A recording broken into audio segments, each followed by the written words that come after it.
Whispers at Ridgefield Farm. On the outskirts of a small town in the state of Kansas stood the abandoned Ridgefield Farm. The locals tried to stay away from it. For over the years of vacancy, it had grown dark with rumors. It was said that the past owners had disappeared without a trace. And those who tried to settle there felt strange sounds, whispers, and saw unexplained phenomena. The farm caught the attention of the Miller family, Mark, his wife Jessica, and their daughter Lily. After moving from the bustling city, they were looking for peace and solitude. An abandoned house with a low price tag seemed like the perfect solution. "It's just a rumor. People always exaggerate," Mark reassured himself as he signed the purchase papers. The Miller family moved in early one morning. The day was sunny, and the farm, though neglected, looked quite cozy.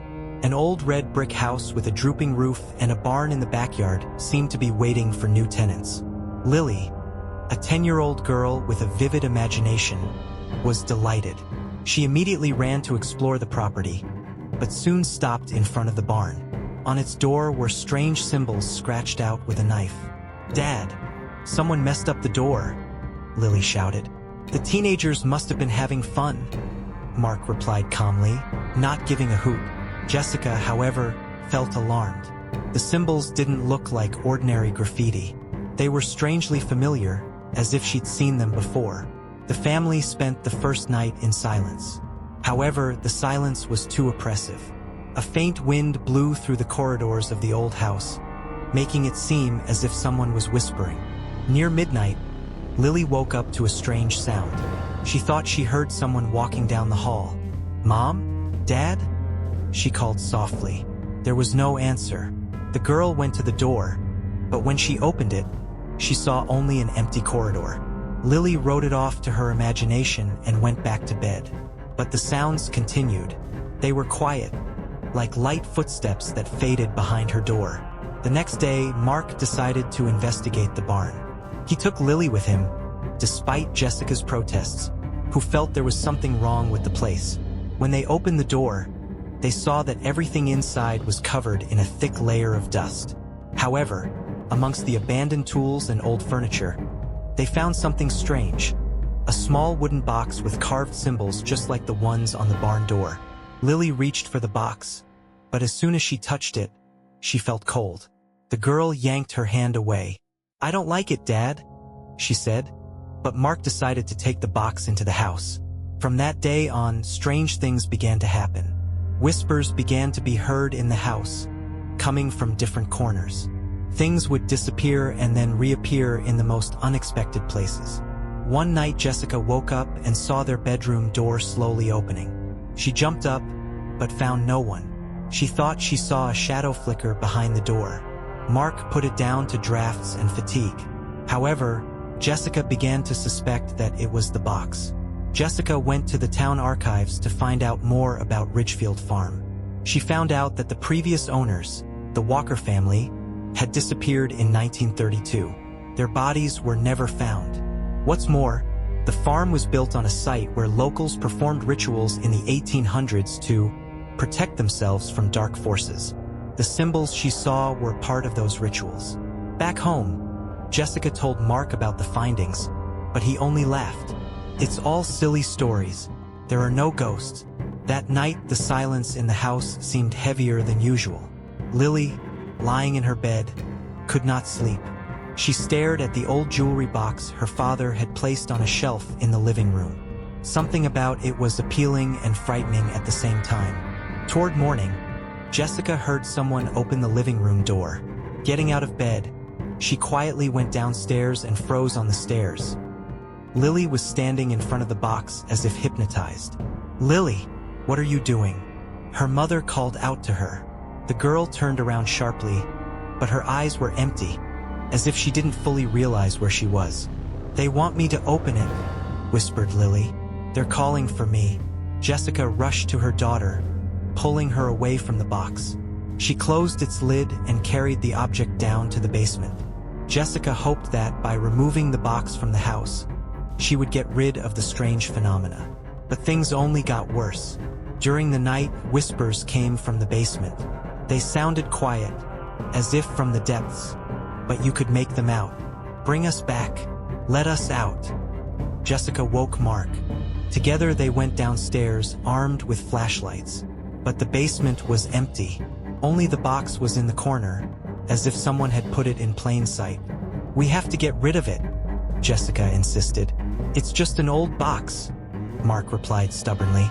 But even he began to notice that the box seemed to attract his eyes, and the air around it seemed colder.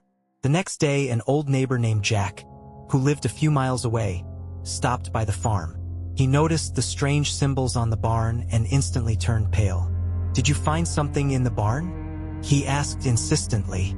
Jessica didn't hold back and told him about the box. Jack immediately advised her to get rid of it. These symbols are protective signs. The box was sealed to hold what's inside. You must not open it. He told me that Ridgefield Farm had long been considered cursed. It was said that the Walker family practiced dark magic, and the box was their attempt to imprison something evil inside. Jessica convinced Mark to throw the box away. They took it far away from the farm and left it in an old vacant lot. But at night, the box reappeared in the house, standing on the kitchen table as if it had never disappeared. That's impossible. We got rid of her, shouted Mark, but his voice trembled with fear. The family now realized that they were connected to this object. It was impossible to get rid of it in the usual way. Each day the events became more frightening. Doors slammed by themselves, lights flickered, and strange figures resembling shadows of people began to appear in the house. One night Jessica woke up to a loud bang. She ran to Lily's room and saw the girl standing at the window, whispering something in an unknown language. "Lily!" she shouted, but the girl didn't respond. Mark came running at the scream and grabbed Lily in his arms, but she screamed in a shrill voice that clearly didn't belong to a child. "You freed us. Now we're going to take you away." The voice echoed off the walls.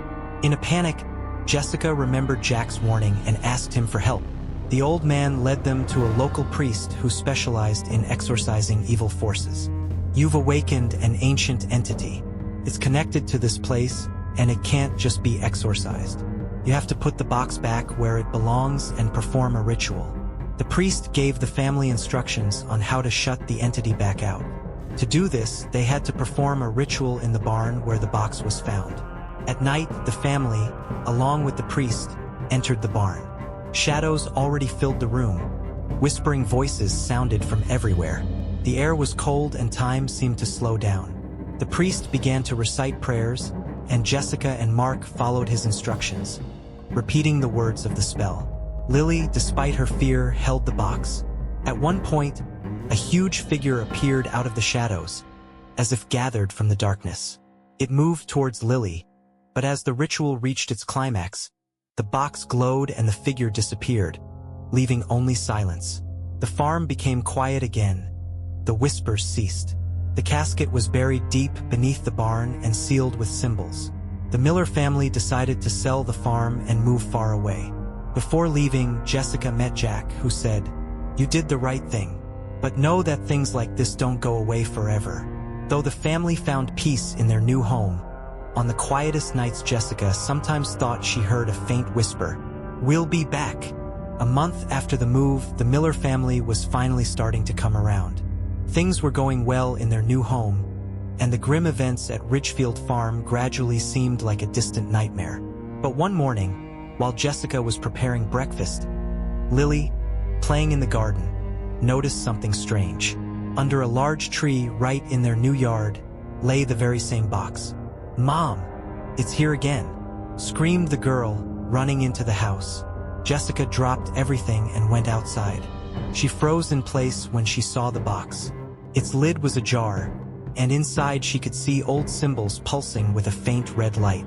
"It's impossible," she whispered, her heart racing.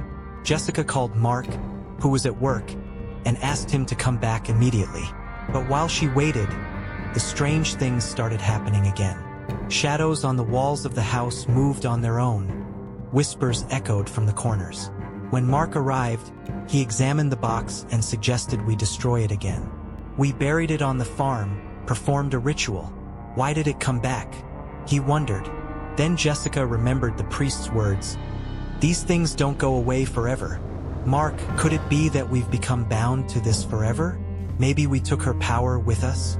Jessica decided to turn to Jack again. When she arrived at his house, the old man was gone. However, his neighbor told her that Jack had disappeared a few days ago. Before that, he had said that they found him. In his place was a strange sign scorched into the floor of the barn, the same one that had been scratched into the door of the Ridgefield barn. Jessica realized that help had to be sought elsewhere. She found old records from the town archives that spoke of the Walker family. One of their descendants, Jacob Walker, supposedly lived in a neighboring state and could possibly know more about the curse. Jessica was greeted by a tall man with a keen eye. When she mentioned Ridgefield Farm, he immediately became wary. "You shouldn't have opened the box," he said grimly. "It's not just a curse, it's a pact." He explained that the box served as a vessel for the essence his ancestors had contracted. But once it was disturbed, the contract was broken. Now the entity is free and bound to the Miller family. You can't just get rid of it. It won't stop until it gets what it wants. Jacob continued. "What does she want?" Jessica asked in a broken voice. "She wants a soul, and the younger she gets, the more she wants it." When Jessica returned home, she saw a gruesome scene. Lily stood in front of the box, her face completely blank and her lips whispering words in a strange language. "Lily, stop it!" yelled Jessica. But as she came closer, an invisible force threw her back against the wall. The box began to open on its own, and thick black smoke billowed out, taking the shape of a figure with empty eyes. "She belongs to me," came the voice of the entity, pointing at Lily. In desperation, Jessica realized that it was useless to fight this force. Then she offered a deal. "Take me, leave her, and I'll be yours." The entity stopped and stood still for a moment. It seemed to be evaluating the offer. "You will give everything you have," the voice whispered. "Yes," Jessica nodded, tears rolling down her cheeks. The box began to glow and the figure dissolved. At the same moment, Jessica fell to the floor unconscious. When Jessica woke up, Mark and Lily were by her side, but everything seemed different. Her body felt heavy and a faint whispering sounded in her head. The entity didn't leave. It had accepted her sacrifice, but now it lived inside Jessica, watching, waiting for its time. The entity's final words echoed in her mind. "You are my new home." From the moment Jessica became the essence's host, life had seemingly returned to normal. Lily was cheerful again, and Mark, though still wary, was glad that the nightmare with the box was behind her. But Jessica knew it was only an illusion. The entity inside her continued to whisper. Sometimes they were incoherent sounds, but sometimes she could hear the words clearly. "You gave your consent. You are mine." She began to notice changes in herself. Her skin grew paler, her eyes sometimes reflected a faint red glow, and occasionally her consciousness seemed to slip away, leaving her memory lapses. One night Jessica woke up standing at the window in Lily's room. She had a knife in her hands and the voice of an entity rattling in her head.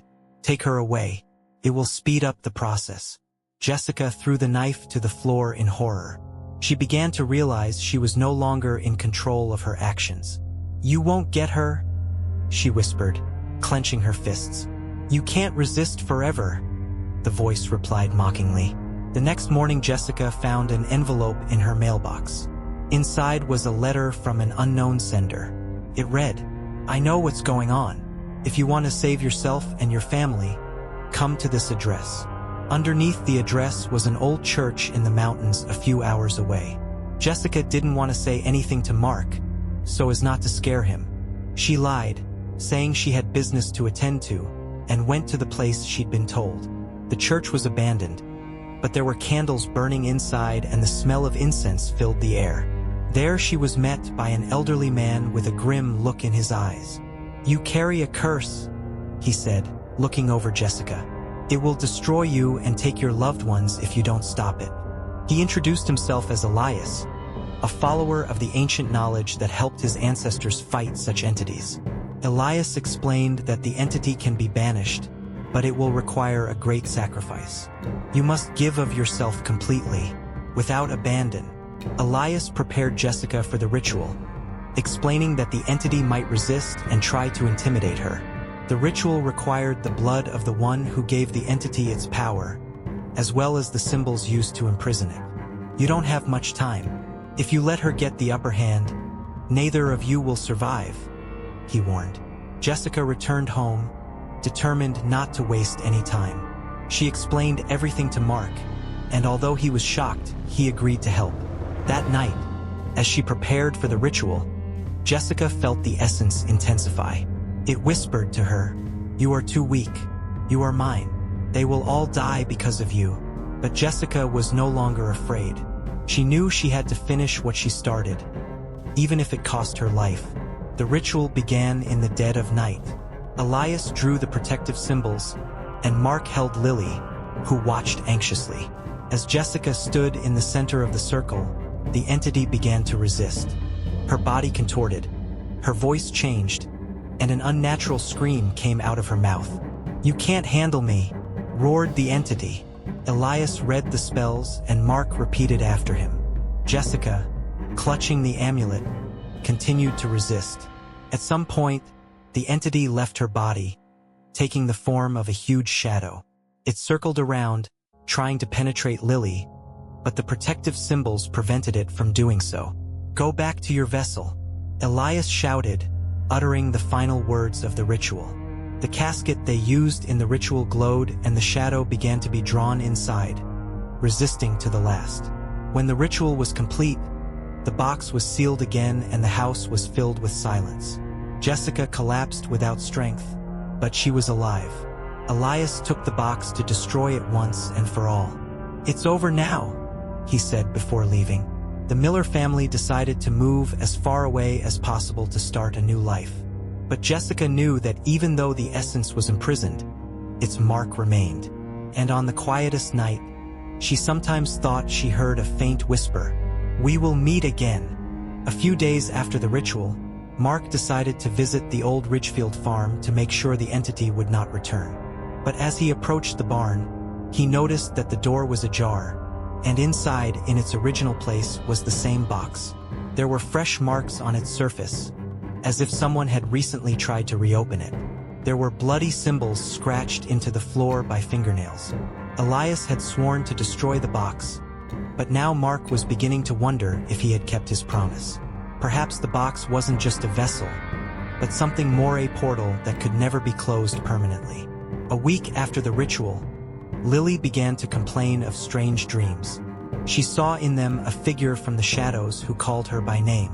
"She's standing in the corner of my room, Mom," Lily said one morning. Jessica tried to reassure her daughter, but her heart sank when Lily drew the very figure that had burst out of the box. It was as if the entity had left a part of itself in the child, slowly making its way back into their world.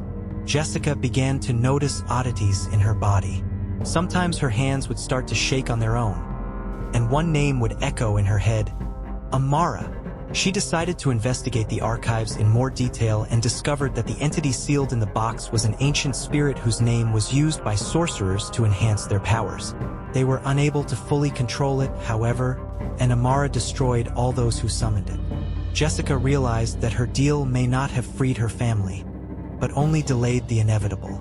Mark began to notice that Jessica was changing. Her eyes sometimes turned black, and her voice sounded lower and muffled, as if she was speaking in multiple tones at once. One night, he found her in the garden. She stood barefoot on the grass and whispered something, drawing symbols on the ground. "Jessica, what are you doing?" he asked. She turned around with a blank expression and then, as if nothing had happened, she said, "I'm sorry, I don't remember how I ended up here."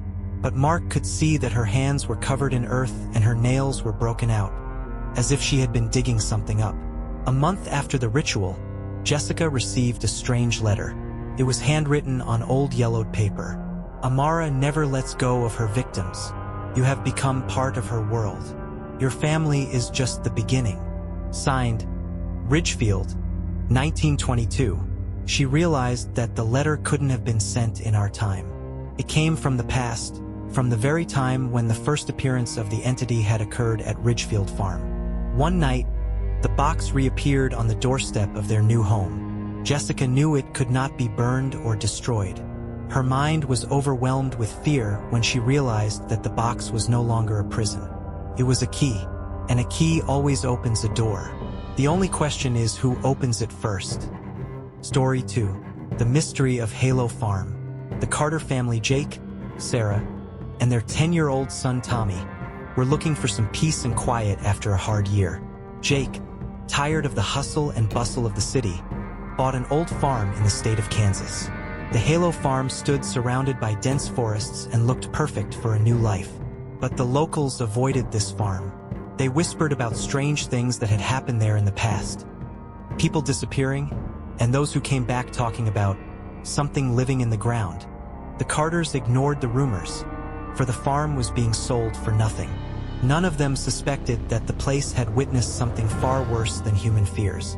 In the backyard of the house, Tommy discovered an old, long-abandoned well. Its wooden lid was half collapsed, and a cold, damp smell wafted from inside. "Dad, you've got to look!" Tommy shouted. Jake walked over to the well and looked inside. At first glance, it was ordinary, though strangely deep. But Jake thought he heard a faint, barely audible sound, like a whisper. "Must be the wind," he muttered, closing the lid. But Tommy began to spend more and more time by the well. He would sit near it, whispering to himself and saying that he heard a voice. After a few weeks, strange things began to happen in the house. At night, Sarah heard someone walking in the kitchen, but when she came out of the bedroom, she found no one. One morning, all the windows in the house appeared to be stained from the inside with strange, dirty handprints. When Jake checked the backyard, he saw that the well cover was open again. "Did you touch it?" he asked Tommy sternly. "No, Dad, I didn't," the boy replied. Sarah began to notice that Tommy was becoming withdrawn. He said he had made friends with the man from the well who told him stories. "There's no one there, Tommy," Sarah tried to reassure him. But the boy looked at her strangely and spoke. "He's here. He's watching." Jake, concerned about his son's behavior, decided to talk to the locals. An old man named Henry told him a grim story. "Haylow Farm belonged to the Fletcher family," he began. "In the 1930s, they were known as the best farmers in the county. But then their children started dying one by one. They say it was a curse." Henry said the head of the family, Edward Fletcher, dug a well to seal the evil, but it only made it stronger. He claimed to have heard whispers calling his name. A year later, Edward was found dead by the well. His body was mangled, as if he had been torn apart by a wild creature. "Get out before it's too late," Henry warned. One night, Tommy disappeared. His bed was empty, and there were muddy footprints on the floor leading to the well. Jake and Sarah ran outside and saw that the well lid was open again. "Tommy!" Sarah shouted, peering inside. Her scream echoed in the depths. The faint light of the flashlight illuminated the bottom, but Tommy was not there.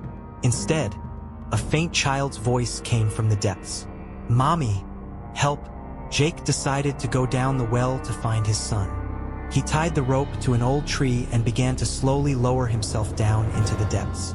The whispering grew louder with each meter. Jake could hear his name being called. There were strange symbols scratched into the walls of the well, covered with dried blood. Finally, he reached the bottom. The light of the flashlight illuminated a narrow tunnel that led off into the distance. "Tommy?" he called out. From the darkness came a laugh. But it was not his son's laugh. It was a low, cold laugh that crept right into his soul. The tunnel turned out to be long and winding. Jake walked until he came upon a large cave. On its walls were carved figures depicting men bowed before a huge creature with a shapeless head. In the center of the cave stood Tommy. His eyes glowed with a faint red light, and in front of him towered a dark figure that looked like thick smoke. "Dad, that's him," Tommy said, pointing to the figure. "He wants us to stay with him." Jake tried to move closer, but the darkness came alive and moved toward him. "You belong to me, too," a voice whispered in his head. Gathering all his courage, Jake grabbed Tommy and ran back toward the tunnel. The darkness was chasing them, and the walls of the cave began to crumble. When he reached the rope, he pulled his son to the top, but before he got out, he heard one last warning. "You can leave, but I'll find you." The Carters left the farm the next day, but evil had already crept into their lives.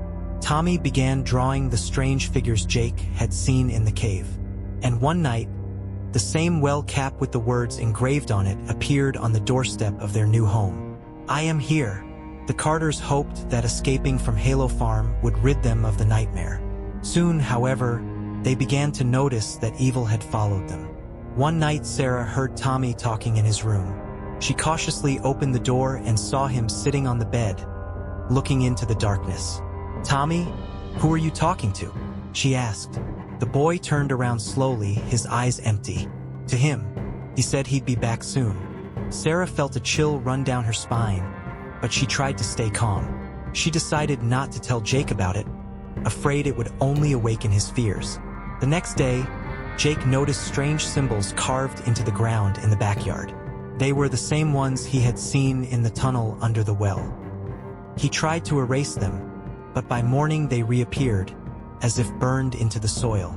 "It's a warning," he whispered, remembering Henry's words. Jake began to suspect that evil was using Tommy as a guide. Desperate, Jake went to Henry again. The old man met him with concern in his eyes. "I told you there's no escaping it," he said, "but there is a way to stop it." Henry told him that in the cave under the well was an altar connected to the creature. To break its connection to the human world, the altar must be destroyed. "It's dangerous," Henry warned. "The entity will defend itself. You might not come back." But Jake was willing to do anything to save his family. Jake traveled to the Haylow Farm alone. He knew the place was dangerous, but he had no choice. When he reached the well, he went down inside, this time armed with a flashlight, a rope, and a can of gasoline. He held the cross Henry had given him for protection. The tunnel seemed endless, but Jake reached the cave. The altar stood in the center, surrounded by figures made of shadows that moved as if alive. "You think you can stop me?" The entity's voice echoed through the cave. Jake set the gasoline on fire, spilling it around the altar. The shadows began to flutter, whispers turning to screams. An entity that had taken the form of a huge figure made of smoke attacked Jake, trying to stop him. Its voice sounded directly in his head. "You'll lose everything if you continue." But Jake continued on. He set the altar on fire, which burst into bright flames. The cave began to collapse and the darkness receded, emitting an unnatural screech. At the last moment, Jake managed to get out of the tunnel. As he crawled to the surface, the well began to crumble until it disappeared completely. Back at home, Jake hoped the nightmare was over. Tommy was a normal kid again, and Sarah was relieved. But one night, Jake woke up to a strange sound. He looked out the window and saw a shadow walking away into the woods. In the darkness, he heard a familiar voice. "This is not the end." A few years later, the Haylow Farm was put up for sale again. The new owner, a young farmer named Michael, found a strange symbol scorched into the ground in the backyard. And in an old diary found in the attic, he read a warning. "If you found this place, leave. They always come back." But, like the Carters, he decided that these were just urban legends. Meanwhile, in the remains of the well buried underground, something began to move. Michael West moved to Haylow Farm with big plans. He wanted to revitalize the place, turning it into a successful farm. The young and ambitious farmer ignored the old stories, believing them to be fiction. From day one, things were going well. Michael restored the old barn, started planting crops, and even invited friends to a housewarming party. But soon strange events began to creep into his life. One night, he noticed a faint light coming from the ground in the backyard. As he got closer, Michael saw that the light was coming from a crack that had formed over the site of an old well. Michael began to hear strange noises at night. Sometimes it was a whisper, and sometimes it was heavy breathing coming from underground. A neighbor who came to help with the crops said he saw strange figures at the tree line. "It's just deer," Michael laughed, trying to hide his anxiety. But a week later, the neighbor disappeared.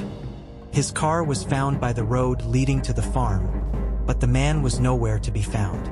Michael found an old diary in the wall of the barn. It belonged to Jake Carter, the previous owner of the farm. The diary described the horrors the Carters had experienced on the farm and how Jake had battled the entity. But the last text was written in a rush. "I destroyed the altar, but the evil is not gone. It's waiting. It's only a matter of time." Those words made Michael wary. He began to wonder if he had made a mistake in moving here. It seemed the farm was beginning to die. The seeds that had been planted failed to germinate, and what did grow was rotting fast.